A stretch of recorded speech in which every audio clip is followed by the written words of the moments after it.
AITA for refusing to pay for my friend's lawyer? Long story short, I bought a used car from a private seller, paying a significant amount that I had saved up. I took my mechanic friend, MF, along to help, though he wasn't formally assisting. The seller lied, we have proof of this, and assured us the car had never been in an accident. MF wasn't feeling well that day and didn't check the car thoroughly, but the issues weren't visible unless you knew the car's history. We both agreed the car seemed fine. I purchased it. When I tried to register the car in my name, I discovered I couldn't as it had been written off in a severe accident. According to the law, the seller is required to declare this in writing before the sale, so they were in the wrong.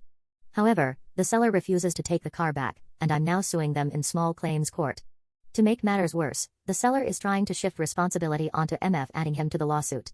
They claim that because he's a mechanic, he should have known the car had been written off.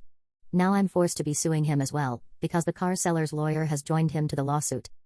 The case is dragging on, and I've had to spend money on legal fees, as the other side has a lawyer, so I've had to hire one too. I offered to help MF by suggesting affordable lawyers and advising him on how to save costs. I sent him stuff to read.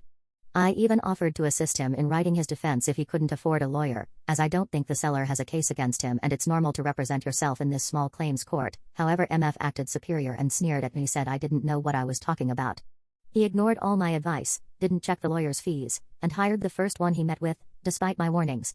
The lawyer didn't disclose his rates but promised it would cost less than $1,000. Now he has a $2,000 bill, mainly because he didn't really understand the case, didn't listen to me, and the lawyer has messed up his paperwork multiple times. MF is hinting at me constantly that I should pay his lawyer's fees. While I understand it's a tough situation for both of us, I've been managing my own legal costs, which are much higher than his, and have done much of the work myself to save money. He can go after the car seller for his costs when we win. I've tried to help him throughout the process, but he rejected all my offers, didn't follow my advice, and now expects me to cover his costs. AITA for saying no? Edit. No, we do not have Carfax.